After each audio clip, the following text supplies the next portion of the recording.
Welcome to the Anti-Bias Policy Development and Implementation. My name is Isaac Carter. I'm with the Coaching Imperative. I'm a coach and consultant, and I work with individuals and organizations on leadership, diversity, equity, and inclusion. So today we're going to be talking about policy development and anti-bias. And as we think about it, we're going to do some grounding at the beginning and talk about diversity, equity, and inclusion so that we have some shared language, at least for this presentation. We're going to talk about the APA apology for racism. I think it's significant for those in the helping profession, anything built on counseling. We're going to go over recognizing bias. We're going to look at 4 specific types of bias. We're going to take a deeper dive into implicit bias with a little video. And then we're going to shift and talk about policy and why policy is important in anti-bias work. We're going to look at the principles of bias, anti-bias policymaking. We're going to look at equity empowerment lens as an example of how to approach. And then we're going to look at finally how to manage our bias as individuals. So, diversity, equity, and inclusion. We're talking about it a lot in our society, really across the globe. And there's varying definitions. I'm not saying these are the definitive ones, but I wanted to share these with you so you can have an idea of how I conceive of the idea of diversity, equity, and inclusion. So first, we have diversity. It's an appreciation and prioritization of different backgrounds, identities, experiences, and individuals. It's basically getting down to the part that we are different. And with diversity, difference is not a challenge, it's a solution. We all made up of different talents, qualities, traits, characteristics that make us unique. And what we're trying to do around diversity is just make sure that all of that is present in our teams and organizations and our communities, and we can all benefit from it. Second, equity. Once we understand and recognize diversity, then if we're in community and in close proximity with one another, we can see how equity is an important topic for us to acknowledge that all people in all our communities are not starting from the same place. And we need to help our communities by helping people, give them that leg up or that additional support to get them to a place of equality. Equity is an actionable thing that empowers peoples and communities, and it addresses not only individual needs, but systematic needs. And those systematic needs are what required for us to create change on a larger scale. And then finally, inclusion. After we have diversity and we have equity, we want everybody to be able to be fully included within our systems, families, communities, schools, etc. Inclusion is a state where belonging, where persons of different background and experiences are valued and are integrated and welcomed into the fold. Our decision-making, our collaboration is what drive us so we can make an environment or organizations where difference thrives. Again, it's not a challenge, but the solution.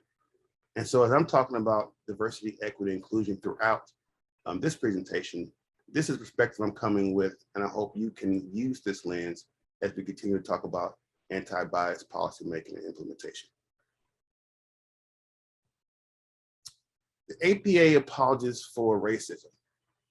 Now, you might be wondering why I wanted to include that. I think it's a very significant event in our lives and our history, because an apology is to recognize something that was wrong and attempt to atone for it.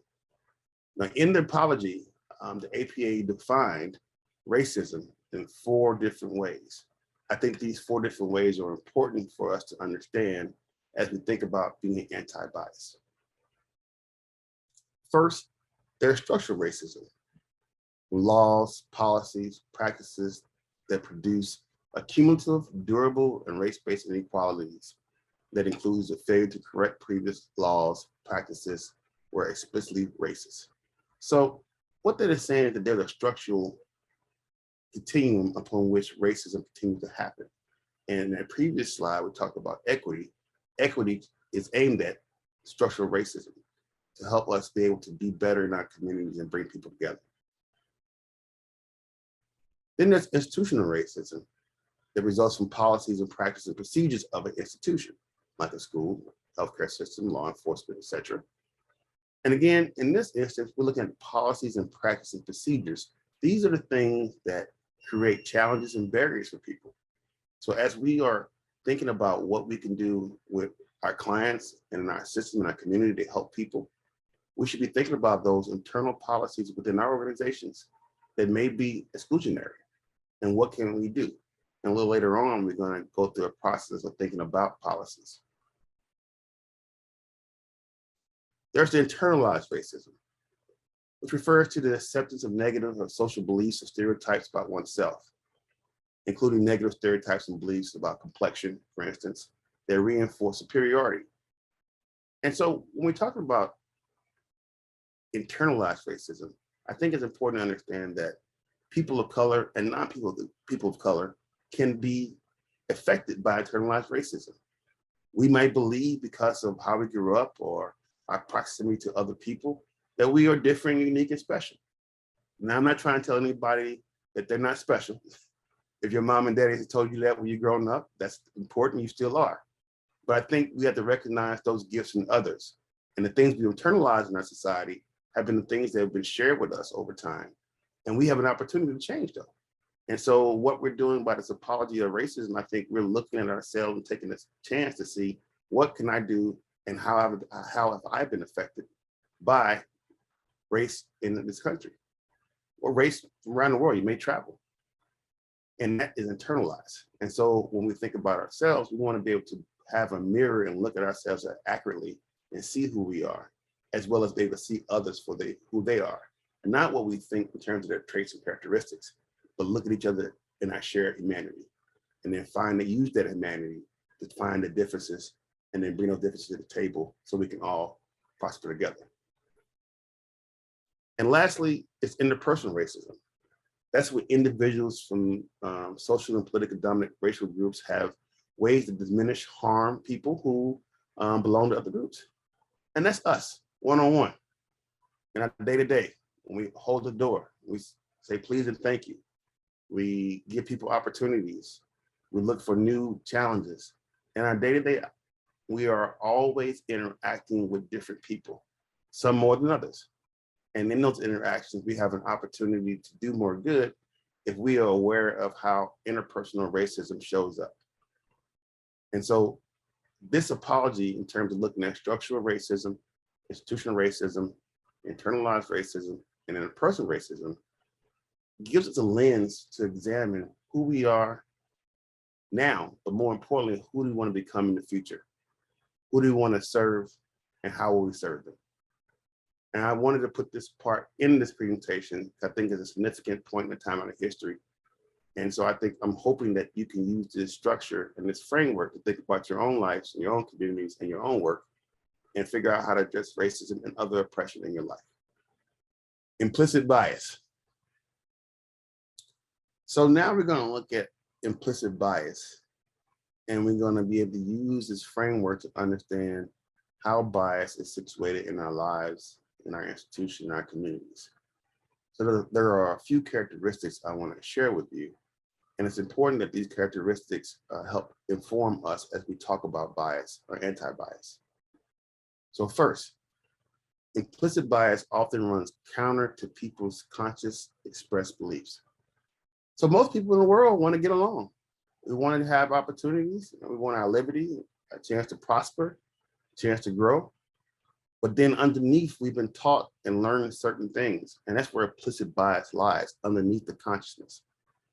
And so you might have an outward view and you state very community-oriented democratic beliefs, but underneath you may have some other things that because of what you're learning or experience, that may have you think of people differently when you interact with them. So it's important to understand that this bias operates beyond our control. You can't get rid of implicit bias just by saying, I'm no longer going to be biased. It takes a lot of work and self-awareness. And what you can do is never get rid of it, but become more aware of it in your life. And we understand that from the bias, it informs our perception of a person or a social group. And so as you think about who you associate with, who is your group, what does it look like, what is the composition, you should think about, are there any bias located in that? Am I choosing certain people over other people that possibly I could interact with, and why? Another part of implicit bias, recognizing bias, is influencing our decision-making and behaviors toward the target of the bias. You know, as a Cardinal fan from St. Louis, Missouri, I'm predisposed to not like Cubs fans. That's an example of a bias. I grew up in a city that we were our arch rivals. And generally speaking, when I meet Cubs fans, I don't like them because they're Cubs fans. That's an example of a bias. And now my behavior toward them is not anything violent, but boos are going to be accompanying anytime I'm in front of a Cubs fan or at Wrigley Stadium or Busch Stadium to watch a game. And that's just a practical example of things that happen every day in our life that influence our decisions because of the bias that have been built into how we were raised. Lastly, consciously committed people who work deliberately to behave without prejudice still possess negative prejudice or stereotypes. So I'm talking about me and you and all out there watching. No matter where you are on your social justice scale, no matter where you are in terms of your freedom aspirations, you can go to marches, you can participate on social media, you can write op-eds, you can do training, you can volunteer. All those things are great. It doesn't mean you get rid of bias. But what it does is gives you more opportunities to understand your biases because you're interacting with difference. And that awareness is what we want to bring to light so that we are more aware of the things that we're carrying with us in those interactions. And then with that awareness, we can reduce the effects of bias. There are 4 types of bias that I want us to consider and focus on. So first, there's affinity bias, which refers to our tendency to gravitate toward people similar to ourselves. It's natural. We want to be around people that we feel we have a connection with.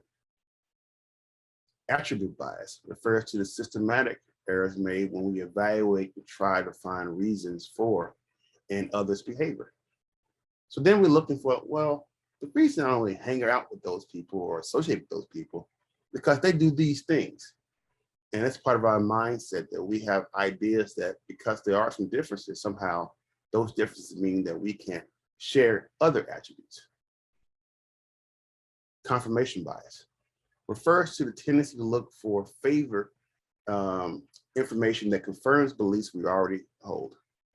So this is a situation that you have this thought that these people are like this, and you will see 10 of those people walk by you. 9 of them will not do the thing you said. 1 will. And that 1 confirms your bias. You're like, see, that's what I'm talking about. That's confirmation bias. You ignore all the other information and you focus in on one thing that helps your argument. Then we have overconfidence bias. Overconfidence bias refers to having a greater subjective consciousness in one's judgment than an objective assessment. So objective overconfidence bias is that we think that we are so ahead of the game and so aware that we can't possibly be judging someone. We can't possibly have a different viewpoint that may be a form of bias. When you're overconfident, it lends to the ability to make assumptions and judgments without much pushback. And only when you get a chance to get that pushback from someone to say, hey, this is not really going on, that's when you can say, wait a minute, maybe I'm not as sure as I think I am, and maybe I should take more time to think and reflect, interact on what's being shared or what am I experiencing. And so now we're going to watch a little brief video on bias, and this gives us some more information around the science behind it and some of its possible effects in our workplaces.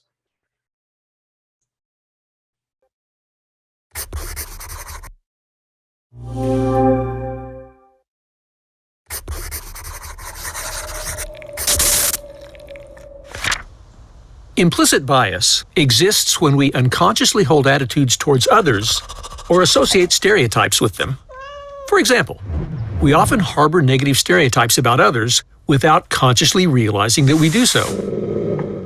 Implicit bias, which is also called unconscious bias or implicit social cognition, is a prejudice that is deep-seated within the brain, below the conscious level. Studies have demonstrated implicit bias against racial groups, genders, LGBTQ, and other marginalized groups.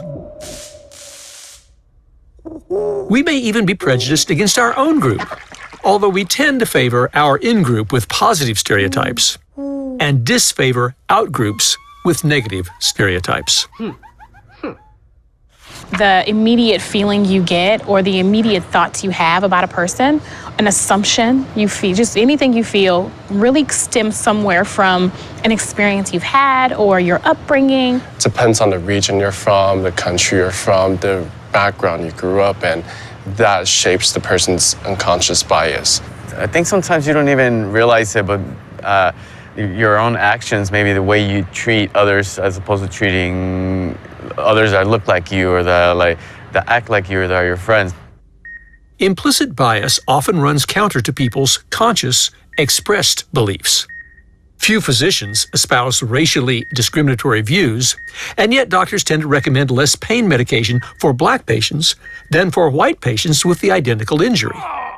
In other words, people can be explicitly unbiased, yet implicitly biased, according to psychologist Daniel Kelly and colleagues. One of my closest friends since high school, we've worked on a lot of projects together, we've been in a lot of classes together. Sometimes we'd be working together in a group project, for example, and she would say stuff like, "Oh, you're good at math, you're good at science, here, you can take this part of the project or something." I don't hold it against her or anything, and she doesn't mean any harm by it, but obviously there's that implicit sort of bias or stereotype that Asians are better at math and science. Implicit bias has been found in a large array of studies using various tests, but much of the evidence for the phenomenon comes from Harvard University's Project Implicit website, home of the Implicit Association Test, or the IAT.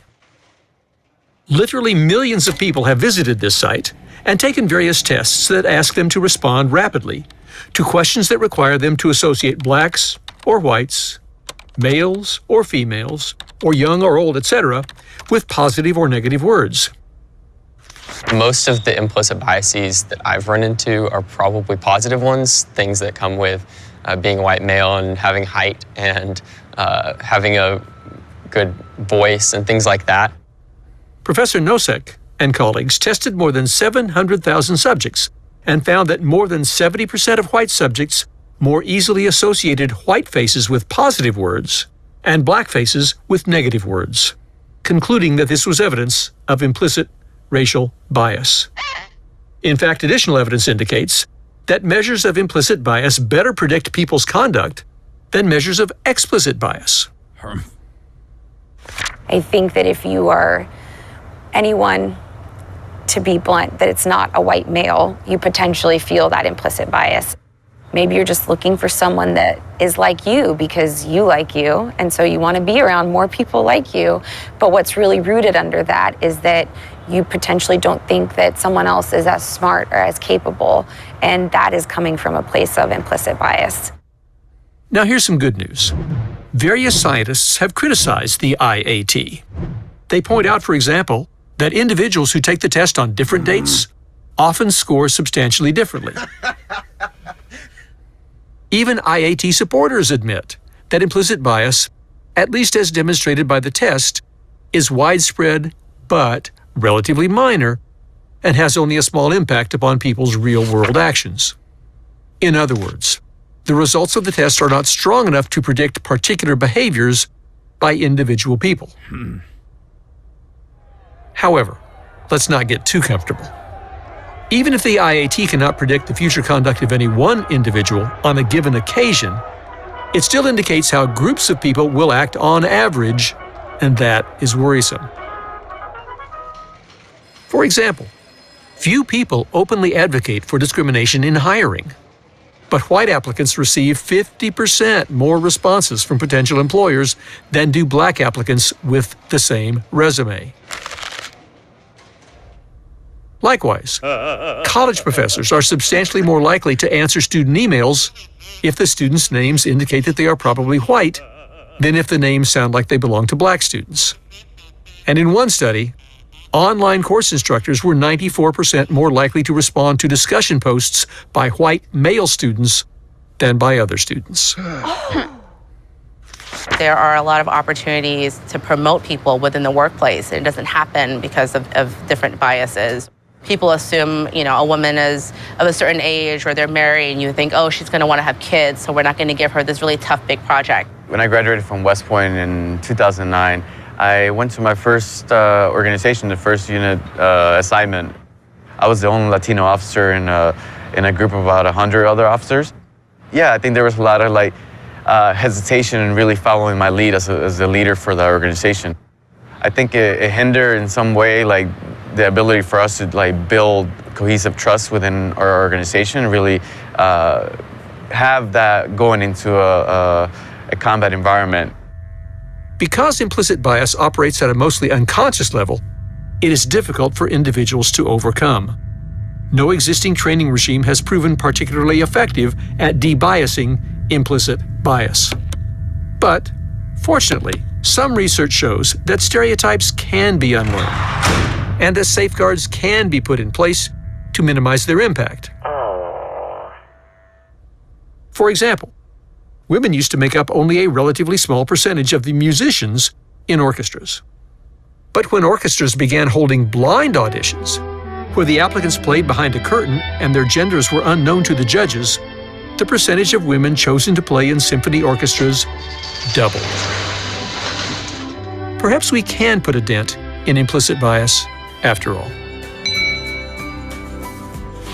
These biases are sometimes so deep-rooted within us or within our culture that we don't even realize that they are biases. We could have a mutually, beneficial conversation and really benefit from learning from each other and really understand that we're all not that different. Listen, really absorb the experiences of those around you, especially those who come from backgrounds that are unlike yours. Learn something new about a person, and then that will kind of help shift that bias, because now you've actually asked that person, or now you get to know that person. There's so many opportunities to engage with others, to say, I don't want to do this again.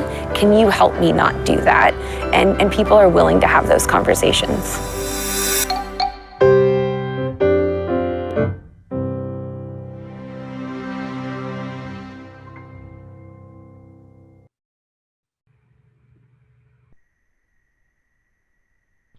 So that was a deeper look into implicit bias. And you can see from that short film that this is not about labeling people as good or bad. This is not about saying that people have some ill intent. It's just recognizing that because we are human, part of that human experience comes with difference, and part of that experience comes with bias. And we all have a unique opportunity to work on our bias. And we're going to look at how we can put some safeguards, like the film talked about, and put some safeguards in place on how we can prevent or mitigate the effects of bias in our work and with our individual interactions. So policy development is a good place to start, because when you have a policy in place, it helps direct behaviors. So if you have bias in each of us, and all of us have it, we need a tool to help put us down the lane, some parameters and some barriers to kind of guide our actions. And that's what anti-bias policy development can do. So why policy? Well, historically, racist and sexist policies to exclude marginalized members of society. Therefore, race-conscious policies are necessary to achieve diversity, equity, and inclusion. So because we have a bad history of having policies, for example, that excluded women from voting, or we have policies around pay and gender equity. Same thing around race in terms of poll tax and other literacy tests and other things that prevent particular actions to be taken in a particular community. Therefore, we need anti-bias policies to help us with that, to make sure that everybody has an equitable opportunity to participate in our institutions in our society. Another reason why policy is that in many cases, while we have made some advances, whenever we start making advances, those policies sometimes were cut because we say to ourselves, oh, look, it's working. We've progressed so far that we don't no longer need this policy. Well, that's precisely the point when things start to change. Those policies are there because the biases haven't gone away. The biases have just been mitigated by the policies, but they're still there. And the moment you take the policy away, there's an opportunity for that bias to be more pronounced and amplified. Another reason why policy is that when we try to do substitutions or things that are proxy for things like race or gender, and we use income or some other measures, those things don't close the gaps, because like for outcomes for students of color, for example, those things don't change because the policies that were in place haven't rectified it to the point where you no longer need them. So when we try to do things that are in a way that we feel that we are moving forward and become colorblind or human-centered, that doesn't mean being non-biased, because bias, again, is part of the subconscious level of who we are. And that's why those substitution policies don't work, because you're not focusing directly on the issue. You're actually skirting the issue by using different measures. And so it's important that when we have policies and we see inequities that are based on race, gender, student equity, healthcare, those things need to be addressed head on and not through some other language that approximates what the problem could be. And the last thing is that absent race-conscious policies, institutions and individuals do very little to redistribute power, opportunity, and authority. So when you don't have these policies, the effect is things stay the same, basically. And so power, opportunity, and authority aren't given when we don't have the policies in place to help those things emerge from our individual relationships and our organizations. So without anti-bias policy, in many ways, you are ensuring that bias can take root and have a firm hold of your organization or your relationships with individuals in your communities.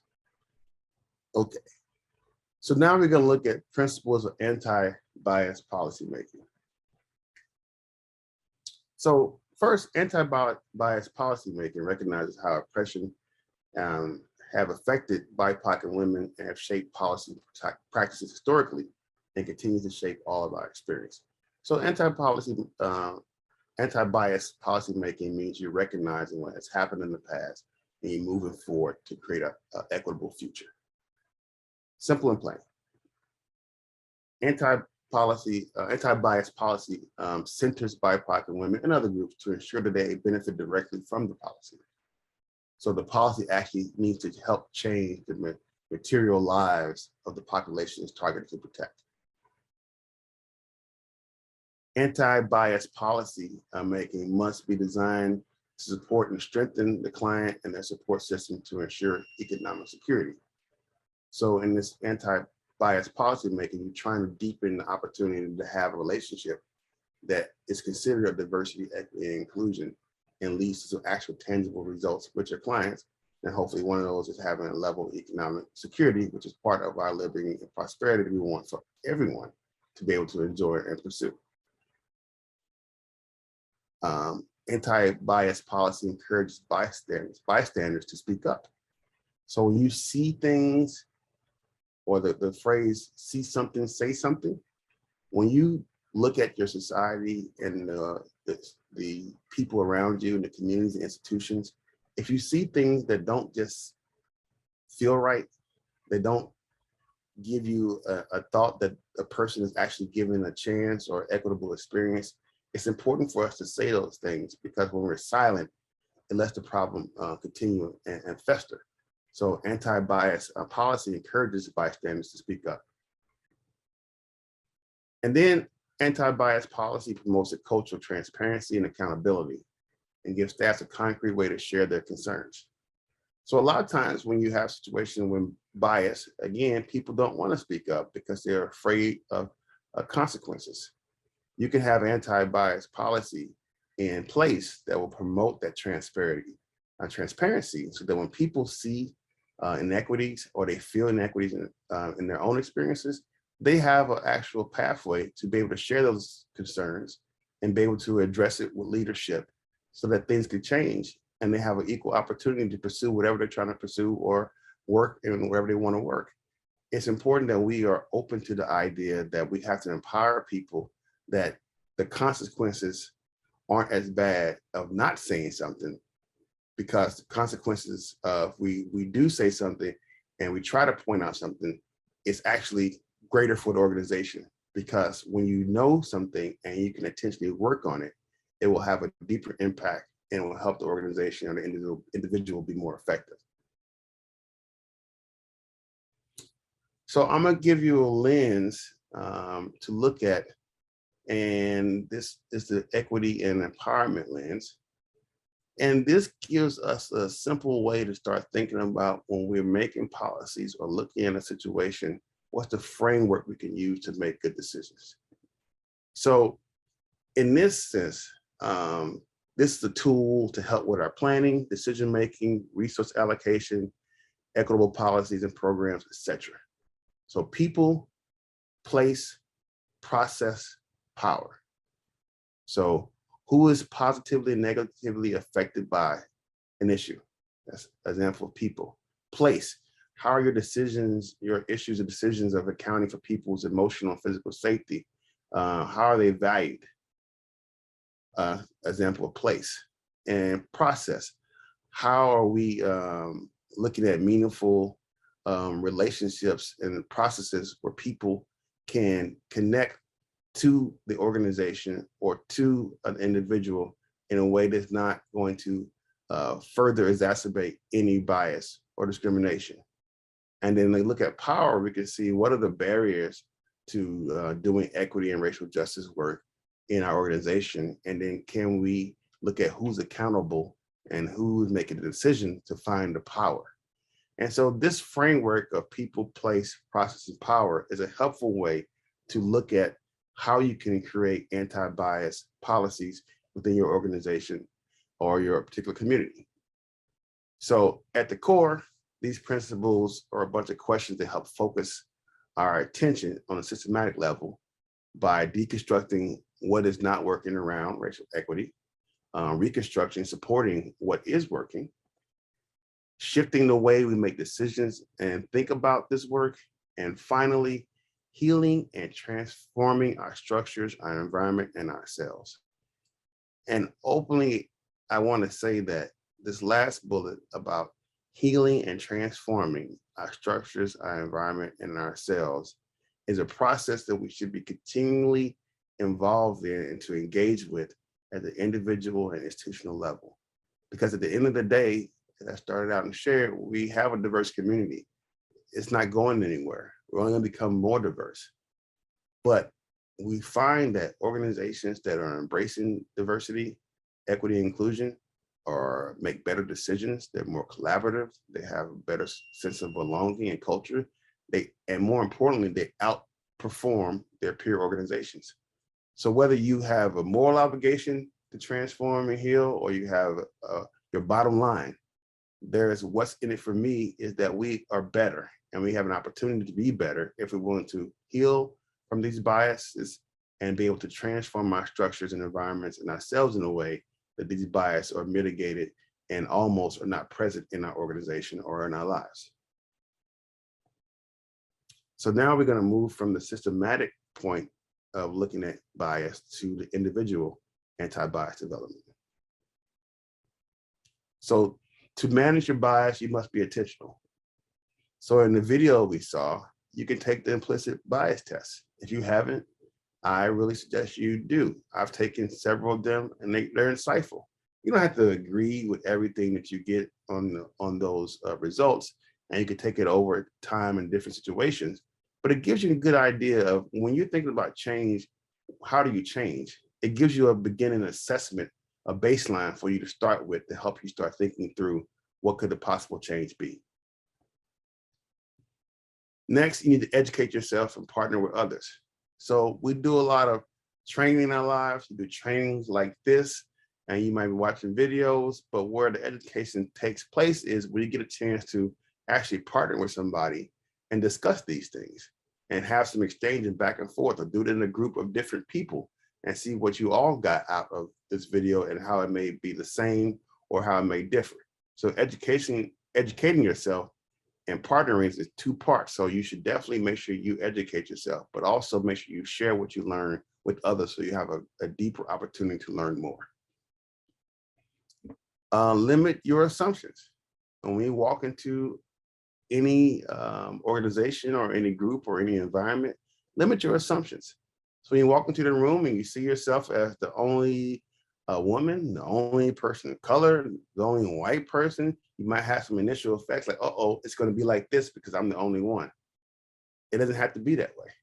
And many times, often in life, if you just come with a kind and generous, open heart, people will do the same and reflect that back to you.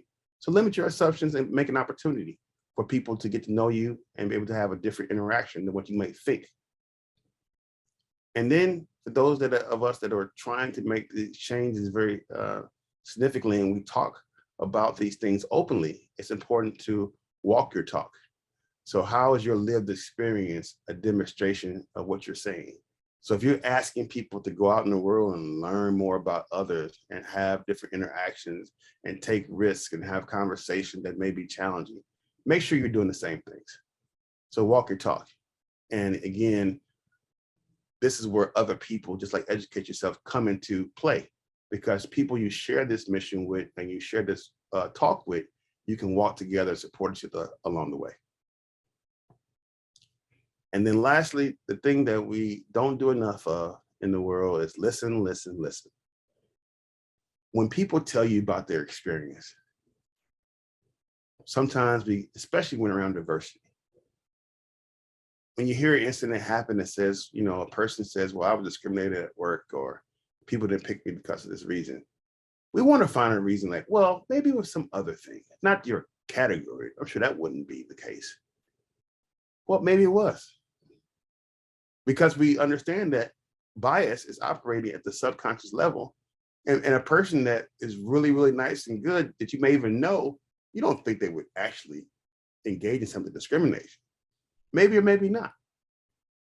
But I think it's important to listen to the lived experience of people and try to make sure we validate those experiences instead of always trying to interrogate or find another option or make a different suggestion or trying to find another reason. Listening is so important. And in that listening, we're not only listening to other people, we should listen to ourselves. We should think about, what are we talking about? How are we walking through life? Are we actually adding to bias through our actions, thoughts, and beliefs, or actually are we trying to help mitigate those and limit those because we're trying to be intentional in our purpose and our mission to address change and be more equitable and inclusion-minded? So these are things you can do to help manage your bias. And another part of the bias is emotional intelligence. It will help you, because when you look at bias and you experience difference, and a lot of times when we talk about different things in our society, there's a lot of emotion behind that. A lot of people go, oh, this is saying I'm good or bad or right or wrong. Those things need to be mitigated in terms of how we feel is important. And at the heart of how we feel is our emotions. Our emotions give us a center and they tell us how we're experiencing in the world. And from that, we then have feelings and leads to thoughts and actions. So being able to manage your bias, your emotional intelligence, is something that I think is very important. What does it look like? So first, when you're looking at bias, part of the bias recognition is acknowledging frequent recurrent reactions and behaviors. So if you find yourself constantly stressed in certain situations because of difference, it's important for you to recognize that and think through, well, is this reaction real in terms of not your emotion, but the thing you think may happen? Or this is an opportunity for myself to say, this is a pattern of behavior that I'm in, and I'm gonna choose to deal with this differently and not be so stressed or have anxiety about the interaction I'm having. Another part is exercising optimism. And that's taking an approach where you're in this environment, again, where you're the only one or among a few of a lot of different people. It can go right. It doesn't have to be bad. If you take optimism as an idea, you being proactive perspective of the hope and possibility that these shared people, humans from you, because you're different, you still can find a way to get along. And when you have the optimistic approach, it helps you approach the interactions in a more positive framework. Another thing emotional intelligence gives us is that we can apply consequential thinking. We can evaluate the costs and benefits of our choices. And so if we interact with people in different environments, we can think through, like, how am I showing up? And what are going to be the effects in this state? And if I can show up differently in a different state, what could be the different effects or outcomes? And we can use our consequential thinking to say, oh, I can manage my emotions in this way if I think differently about the possibilities, and I can see different outcomes. And then lastly, is to increase empathy. When you're in those situations of difference and you're struggling to find the commonality, the best way to find it is offer people empathy, to be able to respond to others' emotions, to listen to them, like we talked about in the previous slide, and be able to be more aware of their perspective, walk a mile in their shoes to understand what they're bringing to the table, and then it gives you a better opportunity to understand and reflect on your own thoughts and behaviors. And this is how emotional intelligence can help you. So recognizing patterns, exercising optimism, applying consequential thinking, and increasing empathy are some ways to use emotional intelligence competencies to help you manage bias. So in closing, be aware and manage your bias. And we talked about those steps. Follow principles of anti-bias policymaking. Identify system level biases. Use emotional intelligence to manage your bias, and provide bias-free service to your clients. I'm hoping that you enjoyed the video and you found something useful for it. Again, my name is Isaac Carter. I'm with the Coaching Imperative. I thank you for sharing this time with me today, and I'm looking forward to the world we create together.